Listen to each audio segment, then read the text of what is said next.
இயேசுவுக்கே புகழ்.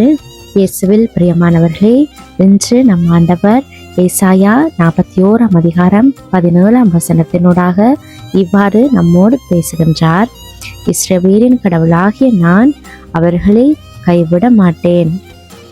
இந்த புதிய காலையில ஆண்டவர் நம்ம ஒவ்வொருவரையும் கண் விழித்து இந்த நாளை காணும்படிக்கு நம்ம ஒவ்வொருவரையும் ஆசீர்வாதமாய் வைத்திருக்கிறார். அதற்காக நாங்கள் அவருக்கு இந்த நேரத்தில் நன்றி கூறுவோமா? எங்களுடைய சகலத்தையும் அவர்கிட்ட ஒப்பு கொடுப்போம். இன்றைய நாளில் நாங்கள் செய்கிற செயல்கள், நாங்கள் போகிற பாதை, சந்திக்கிற நபர்கள், பேசுகிற வார்த்தைகள் சகலத்தையும் ஆண்டவர்கிட்ட பாதத்தில் ஒப்பு கொடுப்போம். அனைத்தும் அவருக்கு சித்தமான முறையில் நடக்க வேண்டி நாங்கள் இந்த நேரத்தில் ஆண்டவர்கிட்ட ஜெபிப்போம். இன்றைக்கு ஆண்டவர் மிகவும் ஆறுதலான வார்த்தையினூடாக உம்மோடு பேசுகின்றார். நான் உன்னை கைவிட மாட்டேன் என்று. எங்களுடைய வாழ்க்கையில எல்லா நேரங்கள்லையும் எல்லோரும் எங்களுக்கு ஏற்ற மாதிரி நடப்பாங்க என்று அர்த்தம் இல்லை. சில நேரங்கள்ல நாங்கள் தனிமையாக உணரலாம். எங்களுடைய கஷ்டத்தையோ எங்களுடைய கவலையோ கேட்க யாரும் இல்லாமல் இருக்கலாம். எங்களுடைய கண்ணீரை புரிந்து கொள்ள எங்களுக்கு அருகில உறவுகள் கூட இல்லாமல் போகலாம். ஆனால் மனுஷர்கள் எங்களை விட்டு விலகினாலும், சூழ்நிலைகள் எங்களுக்கு எதிராக மாறினாலும் ஆண்டவர் ஒருபோதும் எங்களை கைவிடுவதும் கிடையாது, எங்களை விட்டு விலகிச் செல்வதும் கிடையாது. தாகத்தால் வாடும் நிலத்திற்கு தண்ணீர் எவ்வளவு அவசியமோ அதுபோல சோர்ந்து போன உள்ளத்திற்கு ஆண்டவருடைய பிரசன்னமும் அவருடைய வார்த்தையும் மிகவும் அவசியம். இன்றைக்கு நாங்கள் எங்களுடைய தேவைகள் என்னவாக இருந்தாலும் அவற்றை அறிந்திருக்கிற ஆண்டவர் நம்மோடு இருக்கிறார்.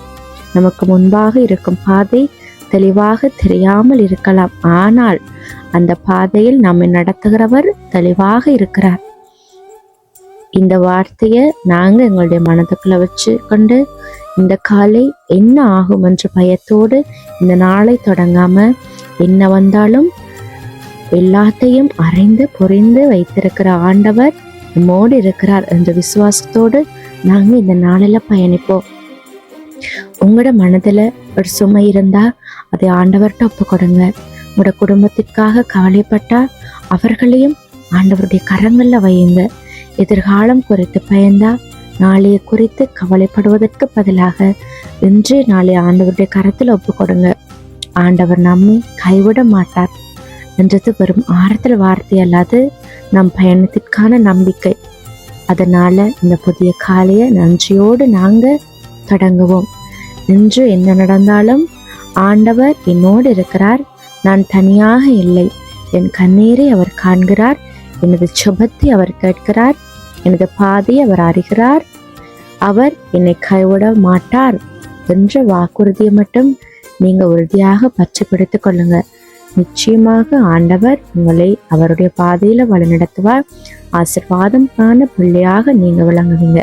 கண்களை மூடி இந்த நாளுக்காக ஆண்டவர்கிட்ட ஒப்பு கொடுப்போமா?